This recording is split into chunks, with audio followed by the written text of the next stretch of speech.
Welcome to Straight Shot Politics.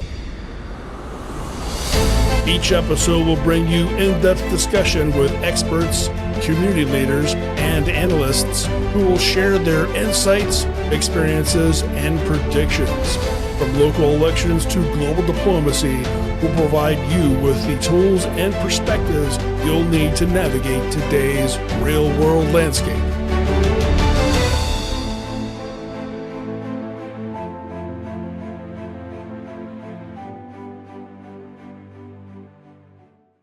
Welcome to Straight Shot Politics. I'm Lisa Chafee. And I'm Michael Nash. So, Mike, as a whole, conservatives have been left out of Hollywood. Really? And as we've seen just recently with the outrage of Jimmy Kimmel's suspension and things like that, it's obvious for the most part that most of Hollywood are not conservative, to say the least. There's like Yellowstone, some Angel Studios, and then there's the occasional Big Blue Marble episode still kind of floating around, but Yep. So right. I'm very excited because here in Dublin, we have a theater company, Right Theatrics, founded and owned by Mr. Robert Cooperman, and he's here with us now. Sir, how are you? I am well. Thank you so much for having me today. Well, thanks for coming out. Oh, it's my pleasure. My pleasure. So tell us about you. Me? Your background. Well, you want to start by boring the audience? Yes, I do. Okay. No, you may already pick up my accent. I'm from New York City. I'm from Queens, New York. And I moved to Ohio. I moved specifically to Dublin so I could attend the Ohio State University, where I got my PhD in English in 1996, but I was a drama specialist. I was involved in theater in New York. I had some plays done in New York. And, I came to Ohio with my wife. And we were dabbling in theater, and then babies came, and that kind of put the damper on things. I hope they're not listening right now and hearing me say this. They're both adults now, but so babies came, and so I stopped being too involved with the theater world. We go to see some stuff, but not really that involved. And then when I turned 50 or almost 50. And I'm 63 now, and I know I look younger, and I appreciate you both thinking that. Wow. Yeah, you thank you very much. He's not a day over 48. Right. Yeah, right. Yeah. Well, thank you very much. Boy, I love coming on this show. So I said to myself, I don't think I'm doing what I really want to be doing in life. I'm not teaching. I love to teach. I'm not teaching. And so I decided that I'm just going to make a change, even if it's a little later in life. So I started joining theater community stuff, and networking, and I started teaching. I was an adjunct professor at Ohio University in Lancaster, and I would teach English and drama. So that was a lot of fun. And so I decided that I wanted to spread the word about conservative theater. And of course, the first question I get is, what the heck is that? And, it's the opposite of everything else you see in the arts today is really what it is. It presents a more conservative, traditional point of view. So I decided that I was just going to start a theater company. And I said to myself, I talk to myself a lot. You notice that as I'm saying this. Columbus has a thriving theater community. We have LGBT theater, we have Hispanic theater, we have the Black Theater Festival. We have all kinds of theater. We have university theater, we have improv. And I said, this would probably be a good place to start something like this. And I assumed that there would be backlash, and boy, was there backlash. So I just decided to start this Right Theatrics in 2016. And because, as I said, I wasn't getting any younger, and I just felt, if I don't do it, I'm going to spend the rest of my life saying, gee, what if? So I said I would do it. So, unfortunately, there was a theater practitioner in town who was friendly with me. I knew him through my daughter did some theater, and he was supportive. He didn't necessarily, align with my point of view, but he was supportive. So that helped. So we started out, and I did something called the Conservative Theater Festival. It was in January of 2017. It was one night, that's all I could afford, downtown at the Columbus Performing Arts Center. And we brought in quite a number of people. I tried to advertise it as best I could on very little budget. And we brought in a lot of people, and the common consensus was, you should do this more often. So then I decided that this was going to be an annual offering. So we are going to be doing our next festival in late January, early February. That will be our 10th. So I've outlasted the pushback from the theater community. And, you know, I put out a call for plays for that first festival because I wanted original pieces, and not just from Columbus because it would be few and far between. And we got about 32, 35 plays. And, that 35 plays, that was 33 more than I was expecting, and 35 people. Now, look, theater companies around the country, the bigger they are, they're getting hundreds. I'm getting 35. Then again, I'm the only one reading them. So, I don't want to go through hundreds. But in subsequent years, we have gotten hundreds of submissions. Now, there's a problem with this. I'm going to tell you the inner workings of the theater world. Stop me when you want to change subjects. There are certain sites where playwrights can find out about theater playwriting contests or playwriting offers to send their plays for consideration. So I use those sites. Now, some of those sites will put your information out there, and people send you plays that have nothing to do with what you're asking about because the site says, hey, there's an opportunity here at Right Theatrics. Why don't you submit your play? And people blindly submit their plays. So I get all kinds of stuff that don't fit with my agenda, if you will, what I'm asking for. And so we get 100 plays, and I'm sitting there reading. I'm saying, this is not going to work. This is not going to work. It's not my point of view. It's not what I'm looking for. It's not what I want to bring to the audience. This is run of the mill. So this year, I decided, okay, I'm going to not what they call tag the scripts. And I'm back to about 45 now. So that's a greatly reduced number. It's not because people are not interested, but I'm getting 45 scripts of people who know what I'm looking for and adhere to that. And what are you looking for? I am looking for, well, first of all, it has to be entertaining theater. And these are, we ask for our festival, these are short plays. We do about 4 to 6 in the festival, and we do them the same plays every night. So, and we're looking for plays with no more than 5 characters, maybe, 15 to 20 minutes each in length. That's it. And this year I was, again, very specific about what I was looking for. I said, I don't want anti-Trump plays. I don't want the world stinks because conservatives are in charge plays. I don't want my life is miserable because I can't get a date plays. I don't want I have to turn to drugs and waste my life away because nobody understands me. I don't want victim plays. I'm a victim of the man. I'm a victim of misogyny. I'm a victim of homophobia, etc., etc. I don't want any of that. If you want that, turn on the television. Right.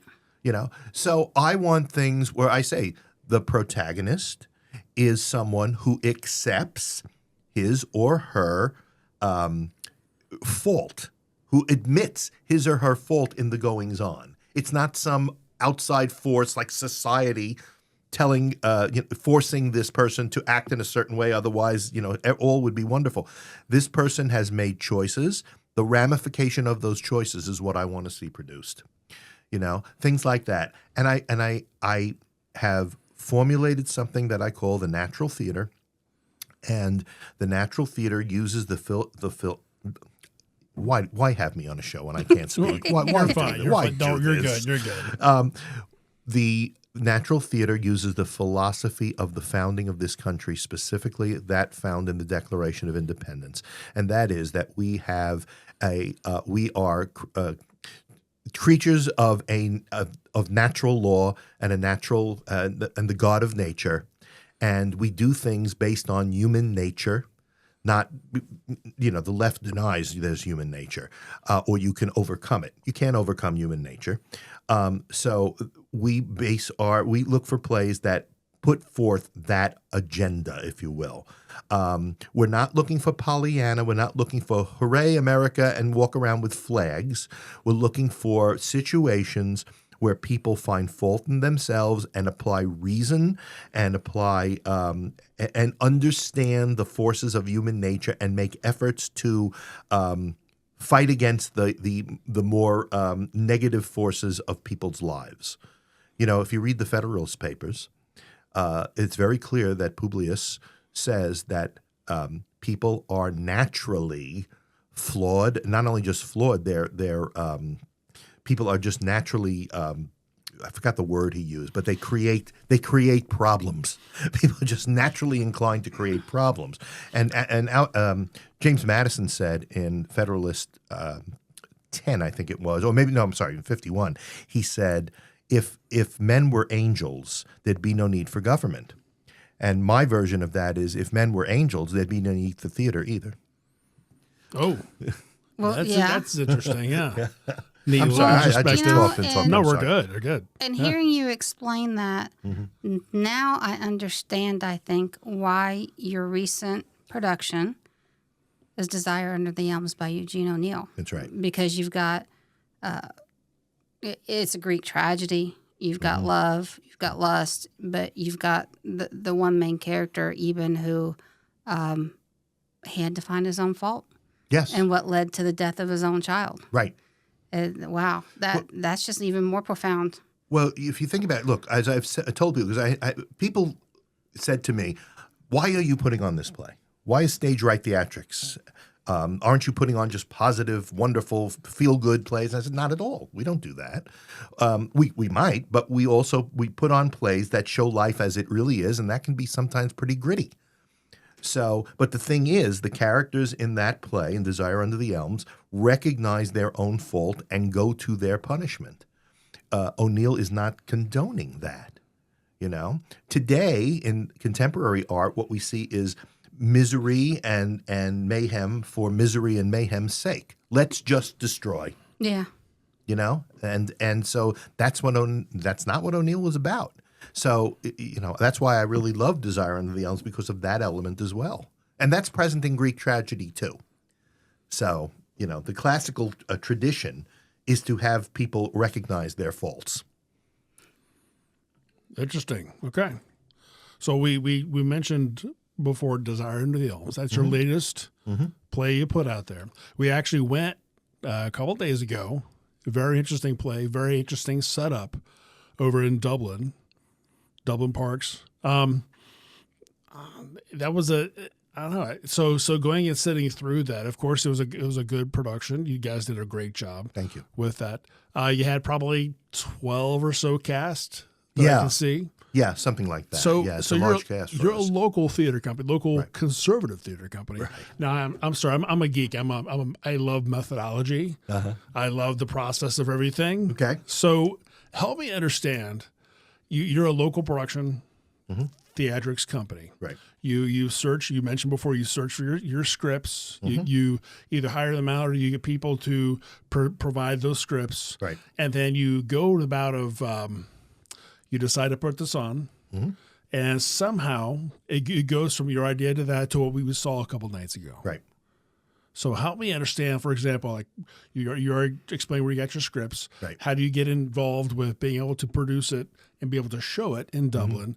Where do you get your folks from? You said before you might have mentioned there's a ads list out there somewhere. Yeah, I Facebook can group. explain. Yeah, I can explain that to you. Sure, And sure. then when they were going through our question and answer method or question and answer process at the end of the show, somebody mentioned Technical Week. I'm like, ooh, what's Technical Week? Right. You know, right. that sort of Oh, stuff. I'll give you an education here. Okay. So, first of all, Stage Right Theatrics is one of the companies that use the Abbey Theatre of Dublin as its home.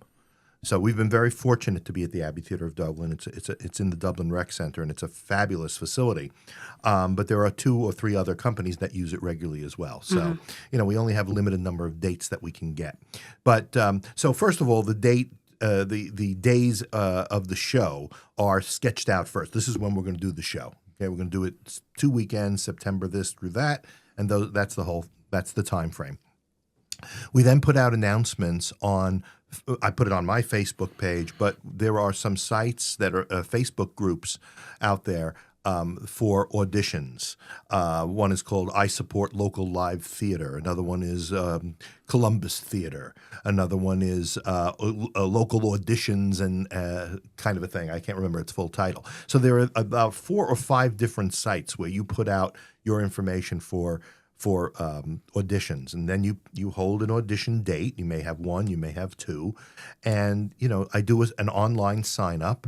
I use an app that gives me online sign-up capability, so people sign up for the audition times, and then we give them the requirements for the auditions. Now, on many, many auditions, you're going to have people come and read a monologue.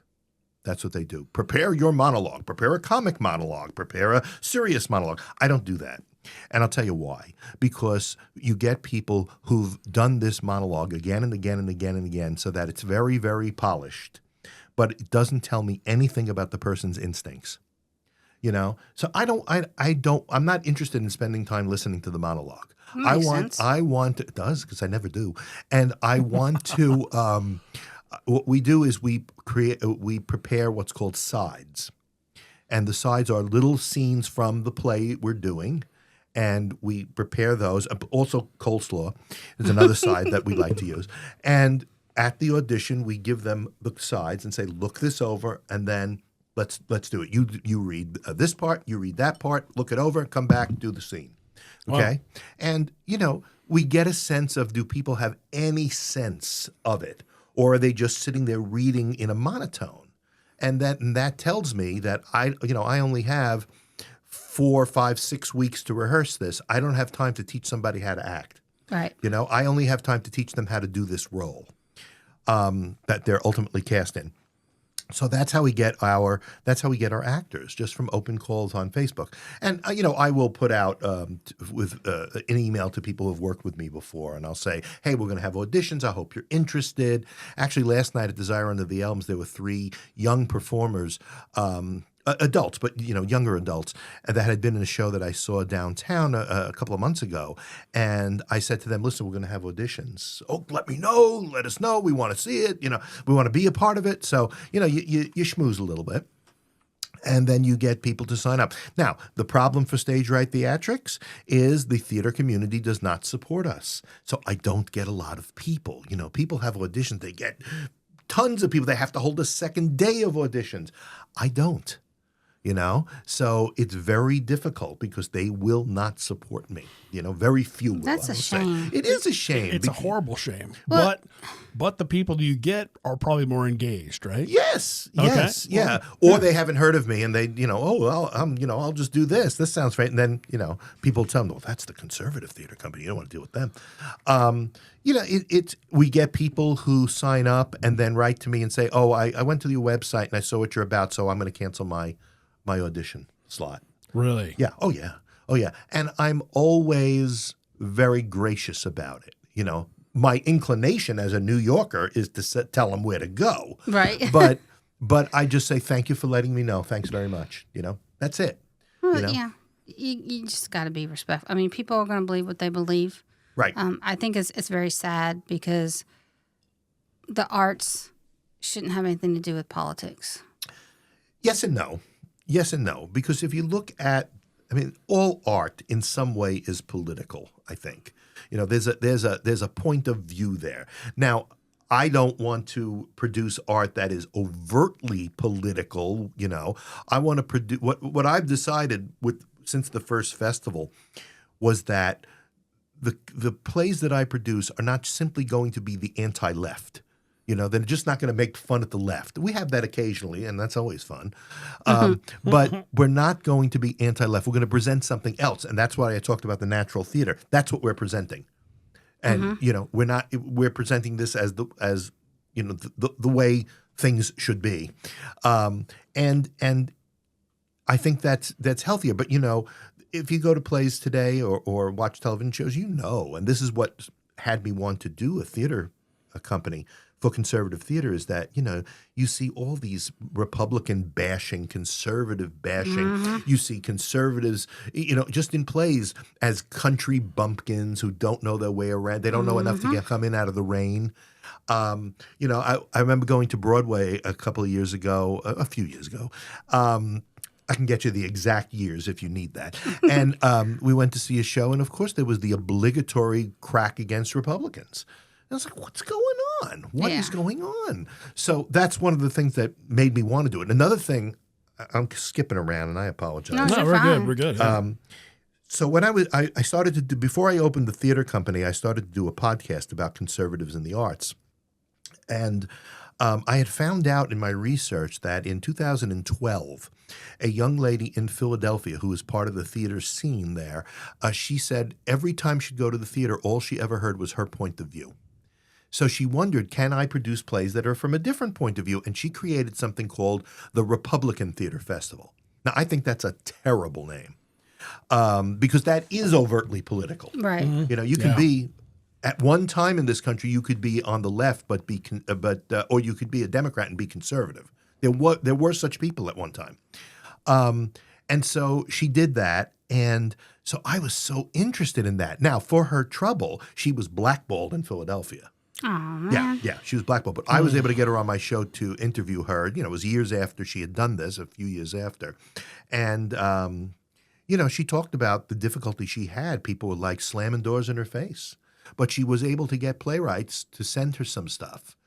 And one of them was David Marcus, who writes for Fox News. Is a very big writer for Fox News, and I've corresponded with David. So she did have that, and so that's what made me think, okay, we can do this, but we won't call it the Republican Theater Festival. Call it the Conservative Theater Festival. Anyway, back to your question that you asked 2.5 hours ago. No, we're good. So after we've decided on the cast, and sometimes I have to make distress calls to people and say, could you please, would you be considered doing this? As a matter of fact, we had 2 people for Desire Under the Elms to play the role of the fiddler. We had an actual fiddler on stage. Oh. Yeah. You saw that. I did. Yeah. I hope that wasn't a surprise to you. No. I saw he had 2 people, which is good. Yeah. Yeah. So we had somebody gave me a name of this person, and she or he, because I think this is a transgender person, but it didn't matter to us. I needed a fiddle player. I didn't care. Right. I didn't care. I didn't, oh, you're transgender? Okay, well, I'm sorry. Thank you, though. Which is what they do to me. Right. And she joined, and then she just said, I just can't do it. I just can't do it. And I know what that was about. She saw my website. Mm-hmm. Somebody talked to her. And then we had a second person do the same thing. And then we found the guy who did it. He was a high school kid, and he didn't really care. He just wanted to perform, So we run into that all the time. So like I said, I have to sometimes really put out can you help me? Can you help me? Could you do this show? Do you have the ability to do this show? And then we have to rehearse it. And we usually rehearse anywhere from the festival, usually about 4 weeks. Play like this was more like 7 weeks. And we don't have a rehearsal space. Rehearsal space and theater space in Columbus is at a premium. Okay, there are some theaters that have their own theater space, but most of us rent out a theater for our performances. So I rent the Abbey Theatre of Dublin. And it's actually a good deal because you get 2 technicians and you get a lighting designer, all for the price. Oh, So, wow. yeah. And it's still a major expense. Don't get me wrong. It's the top 2 expenses along with personnel. The actors, giving the actors a stipend, which I always pay my actors, and I pay my directors because it's the right thing to do. And so we rehearse where we can. Now, sometimes we're doing a show and somebody who's involved with the show says, hey, I got a space, I got a warehouse over in Gahanna.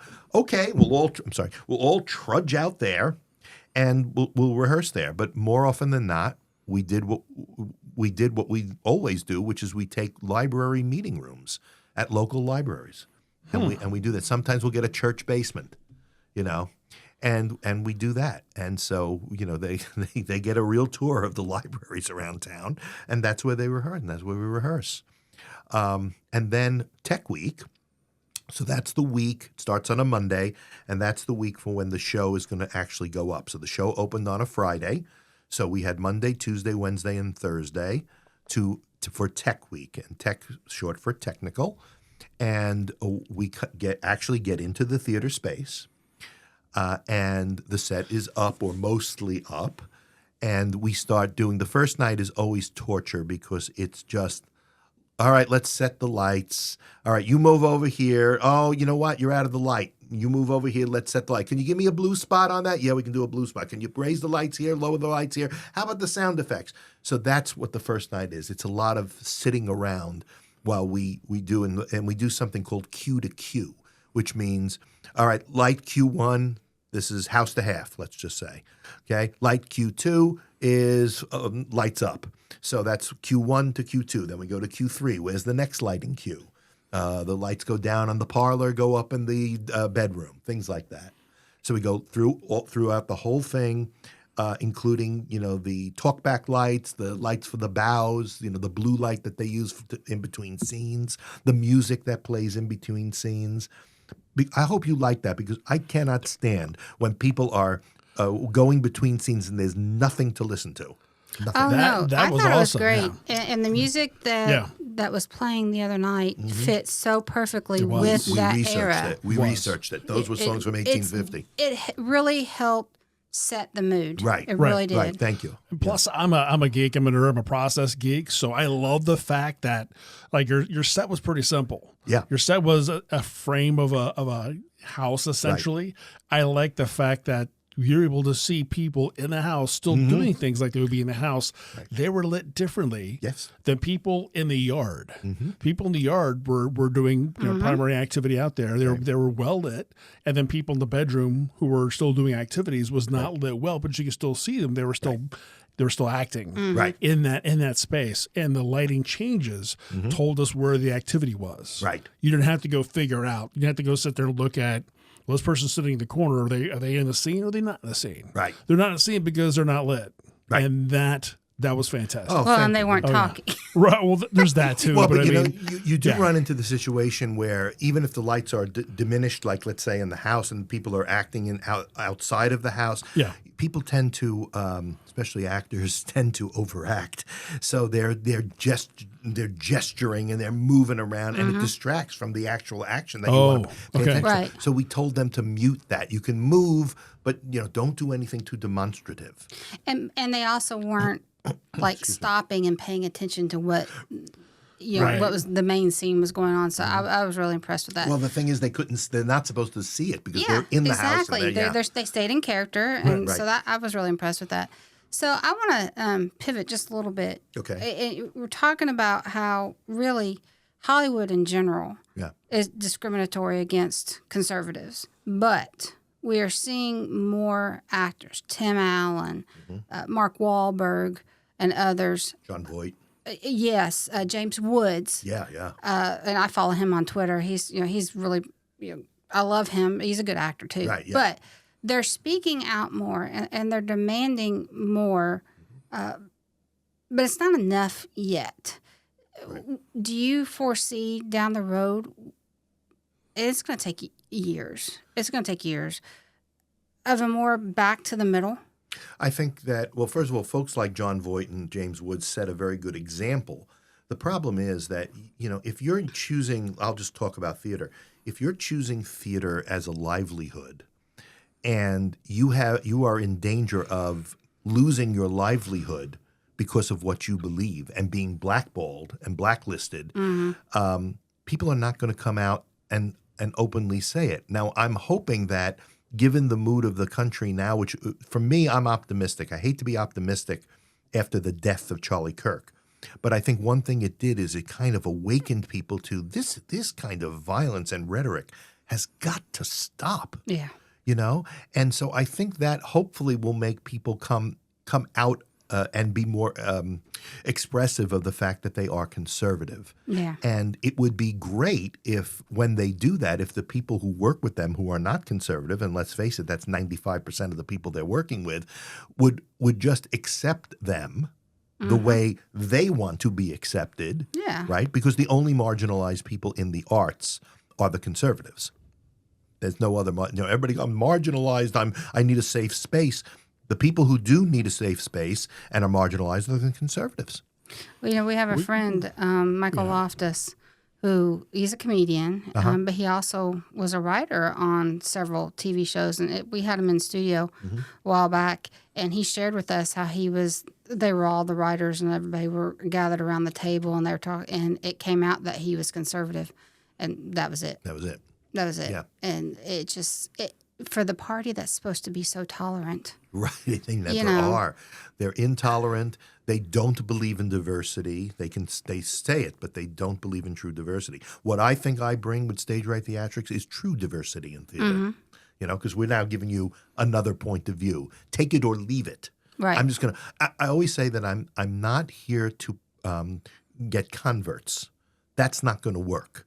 I'm here for people to watch what I do and say, you know what, I respect that. Let me think about that. Maybe there is another point of view. Yeah. I'm not asking for converts because that would be asking for too much. Right. So when I talked to you before, you were saying that you're the only conservative theater company in the U.S. Yep. You Google conservative theater and you get me. Okay. You're the only one. How do you know you're the only one? Because I Googled conservative theater and I got me. So this is the one time we can believe what we see on the internet. That's right. Yes. Well, I actually started playing around with AI. First, I had to learn how to spell it, but then I started playing around with AI. And there's actually apostrophe in there somewhere. Too. Oh, is there? There is, see, yeah. now I gotta look this up when I get home. Right. But I put in, where can I find conservative theater? And it came up with 4 paragraphs about me. Wow. And that was very flattering. But yeah, that's what it came up with. Now, look, there might be other things, but if you read some of the commentary made about conservatives in the arts, it's so hostile. Yeah. But I'm the one doing it. Now, I'm not saying there aren't other companies that I know there are a couple of people who are trying to do it. And that's great. I support that. I don't want to be the lone wolf. Right. And I want to support them and partner with them. But by and large, we're the only ones dedicated to it. Dedicated to that. Are you looking it up now? I looked it up. I'm looking. I believe you, but I'm just looking it up, and folks, he's right. I mean, literally He's the only and one. figuratively, yes. Yeah. Right. Which kills me that I don't get more people interested. And what also bothers me is why doesn't, and I put on Desire Under the Elms. It's part of a larger program that I'm going to be doing every year called Before They Were Gods, which feature master American playwrights and their early works and their evolution as artists, and it's theater history, etc. Politics aside, why wouldn't local theater enthusiasts come and see that and learn something about theater history? Right. And the fact is they don't know, they don't care. Theater people, I'll probably get people upset about this. I don't really care. Theater people are like little high school or college cliques. They just hang out together. They believe this. They talk the same talk. They walk the same walk. Right? There's no diversity among them. Well, Robert, because liberals are sheep. Yes. Pretty much. Yeah. Yeah. So give us some examples of playwrights that are going to be in this series. Well, next year we're doing Tennessee Williams. Okay. I mean, by the way, these playwrights, they're not conservatives, but there was a time in this country when you could write a quote unquote kind of conservative type play and still be a liberal, because it was just a whole different, idea of liberalism or classical liberalism. So Tennessee Williams, I mean, eventually we'll get around to doing Arthur Miller. So Death of a Salesman guy, but I'm not doing Death of a Salesman because I want to do plays that are a little more obscure. And, Lillian Hellman, August Wilson, Lanford Wilson. I have to admit I've not heard of either one of those. That's why I want people to come. A guy said to me last night at the play, he says, I'm not a scholar. I said, you don't have to be a scholar. Yeah. I don't want scholarly people. I want people to just understand American theater history. That's why I'm doing it. We're very pro-America. Let's talk about American theater history, in all its facets. So people like that, I'm going to be doing. We'll see. There's a lot of people I could be, so this will keep me busy for a number of years, Before They Were Gods. Well, I hope so. I hope so too. Yeah. I'm looking forward to the festival next year. We do our to come festival. to that. Did you have something else you wanted to ask him about logistics I or wanted something? to talk about logistics. He went over a lot of it. So that Okay, I was curious what you of needed to where know? the process, the methodology, where the scripts come from, Yep. those sort of things. During the Q&A session after, I noticed people were talking back and forth. You had a husband and wife in the as cast. There Yeah. There The was two a leads were there was a husband and wife. father-daughter. Yes, those sort of yes, things. that's So, right. Yeah. Yeah, so that's kind of cool. It is cool. Yeah. People refer to their family, and that's kind of neat. The guy who played one of the roles, he played Eben, and his actual wife was in the show playing Abby, and his mother flew in from Texas, was there. Oh, that's cool. That was last cool. night, and and his brother from Dayton. Didn't have to fly, but you know what I mean. Yeah. So it can be a wonderful family thing. Well, here's what I thought was interesting, and I did not expect this at all, is that after the production is over, at the end of the evening, the play's over, you bring the entire cast out, all the lights come on in the house, and it's open dialogue between the cast and the audience. And I could tell you were getting a little bit frustrated because not too many I don't know if frustrated that is the night, right yes, word, but yes. the night we were there, not too many of us were asking Nobody wanted questions. to talk, or try to. Sometimes and I wasn't sure. it happens. So, what is your goal of that whole process? Well, first of all, to have civil dialogue, and during when I do my festival and I'm actually presenting a point of view, we always get people who ask about it and ask the actors, "How did you feel being in a more conservative play?" And most actors will say, "I don't care. I just want to do theater," because that's the only criteria you need to be in a stage right theatrics production is a love of theater. I don't really care anything else about you. And by the way, the Q&A is something that I can't say no other theater companies in Columbus are doing, but very few, if any, do them. We do them every night. Because I wanna get that audience reaction. It helps me in terms of what do you want to see, what don't you want to see. There was a guy last night who gave me some suggestions for the Tennessee Williams plays. So we get and we see where people are in terms of understanding American theater history or what they feel about theater in general.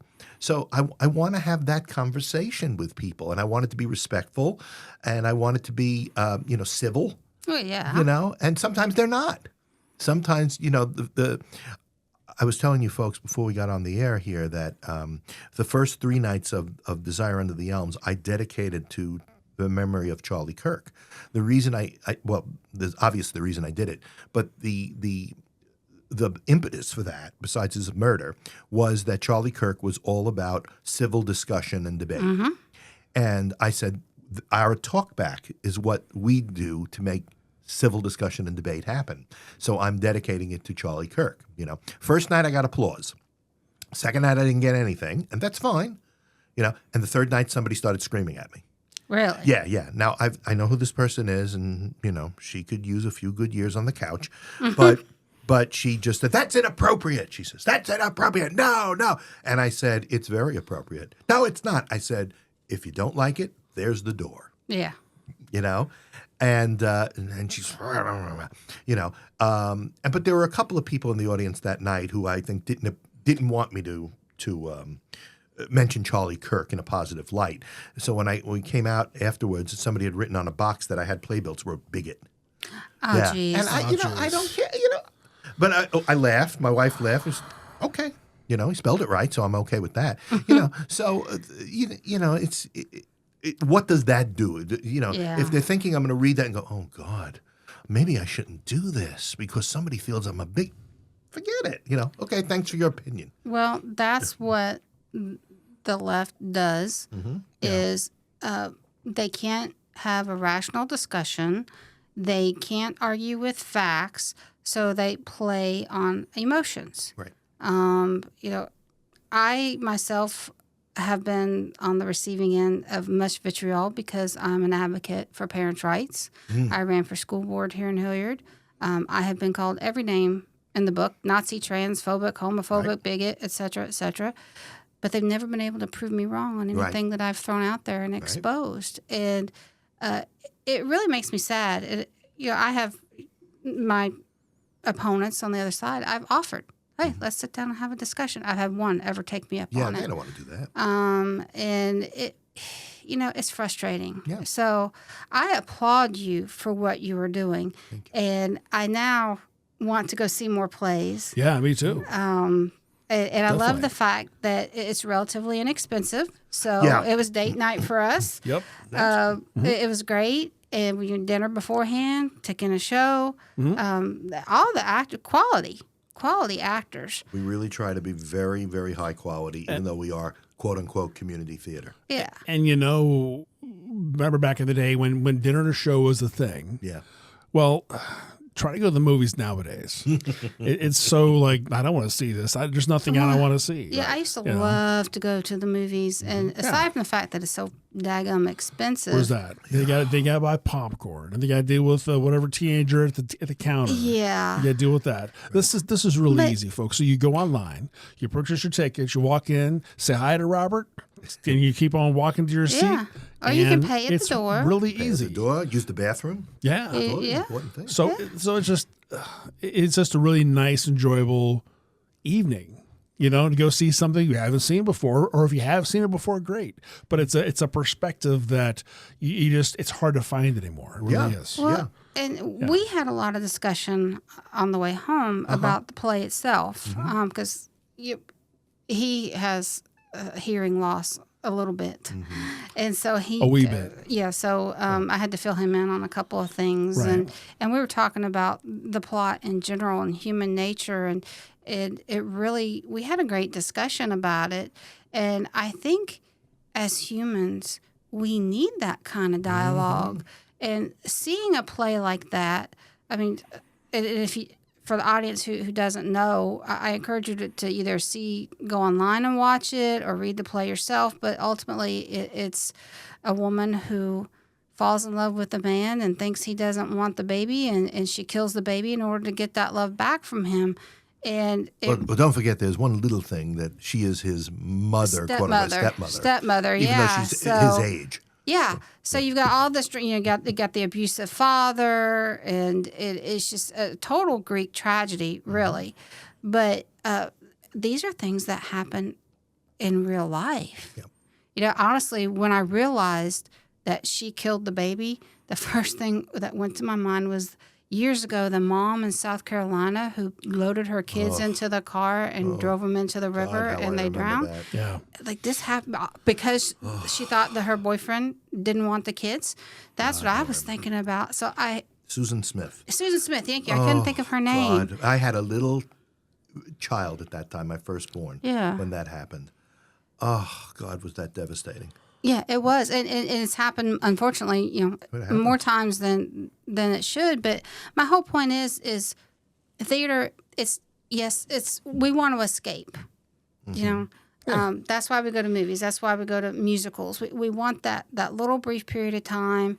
And yes, it's great to come out of a movie or whatever, and you're feeling hope and and save the world. And but then when you see desire, I mean, I won't say I wasn't jumping for joy, but I wasn't crying either. Right. But it made me think, and I think I'm using that word too much. Think, but I never do it. but the wheels are turning. And I'm trying to get a hold of my thoughts here. It's a good thing that to force us to look within ourselves and see maybe, is that a little bit of me? Could that Right, right. Can I do better? Sure. And then to be able to talk to others about it. And what I want. I'm glad she explained the whole thing to me, because I was I couldn't really hear that well because I'm losing my hearing, but perhaps I was spending a little too much energy wondering how they all remembered how to walk through a door, not a wall. Yeah. I was like, wow, that's pretty cool. They actually trained to do that. That's neat. Right. I Well, thought about that. And did you ever think, like, how do they remember all those lines? I was totally so. I did drama in high school. Did you? So I did. Okay. I was in a couple of. I wanted to be an actress, but God had other plans for me. Okay. And I've been overweight my whole life, and that is actually, aside from conservatives, being overweight in Hollywood and theater, not a good thing to Not be. a great thing. Yeah. Unless you're John Candy, Right. But for a woman, forget it. So it's hard work, And those people, I was thoroughly impressed, especially the dialogue between the two main characters, because I mean, she had almost some monologues a little bit. I mean, there was a lot going on there, and they were in almost every single scene. Oh yeah, well, the guy who played the patriarch, he had a very long monologue. He if did, you remember. yeah. That guy was 79 years old. No, Really? I And know. he can dance like that. And he said, make the dancing easier for me because I do have some issues. But yeah, he's 79 years old. I think, Wow. That's phenomenal. right? I hope I'm in that great a shape and have a memory like that. Right. Because I struggle memorizing lines. I've been on the stage a few times as an actor, and the memorizing lines is difficult. It is difficult. You know? I mean, it's constant, and they only have a few weeks on the grand Right. scheme of things to learn That's it right. all. But then again, that's what I think about. Okay, people in movies, they just have someone standing over there It's a with a whole cue different. card.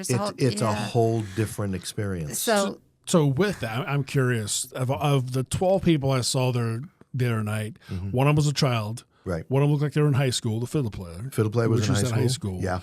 Yeah. The rest of the 10 of them all appear to be adults. Yeah. So they probably had day jobs. They do. Yes. Okay. Yes, they have day jobs, and then for 6-7 weeks they come out of their day job and go to the rehearsal if they're called. Not everybody's called at every rehearsal, because if we're doing a scene with certain characters and other characters are not needed, then Right. they don't have to show up. But yeah, that's true. They all have day jobs, and that sometimes makes scheduling difficult. You know, one of the things you ask people at auditions is, give me your conflicts for these weeks, up through and including performance week. What are your conflicts? And then, we may have somebody who's terrific but can't do the play, because of conflicts. Right. It's just like, what are you doing here? But so we have to choose that way too, to create a schedule. That's what the director does. So if people would like to learn more about Stage Right Theatrics, where can they go? They can go to my website, which is stagert.org. StageRT, all one set of letters there, stagert.org. And they can find out all about the Natural Theater, and they can find out what's coming up, and they can read articles I've written and seen some of my podcasts and all kinds of stuff that I do.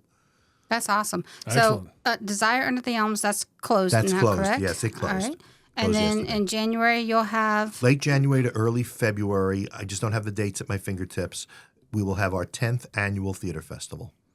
And tell us, again, a little bit about that festival and what... Original plays by playwrights from across the country who are submitting plays that adhere to certain guidelines that I have presented to them.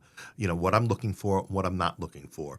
And if their play fits into that little, cubbyhole, and it's a good play, that I think will entertain people, then I will accept it and we'll produce it.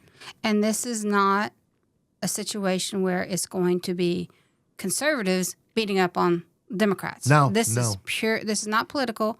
This is pure entertainment. Yes, well, it is, yeah, but it's also, it's not. I try not to be conservatives beating up on liberals, but it is presenting a conservative point of view. The things that are highlighted, the things that are talked about, the decisions made are more in line with what you and I think than what the rest of Hollywood and the arts thinks. Right. And that's where it differs. Well, Robert Cooperman, we greatly appreciate the work you are doing. Thank you. We will definitely be there at your We are. festival. Great. We certainly And will, yes. Thank I you. encourage everybody to go check out Stage Right Theatrics. This has been Straight Shot Politics.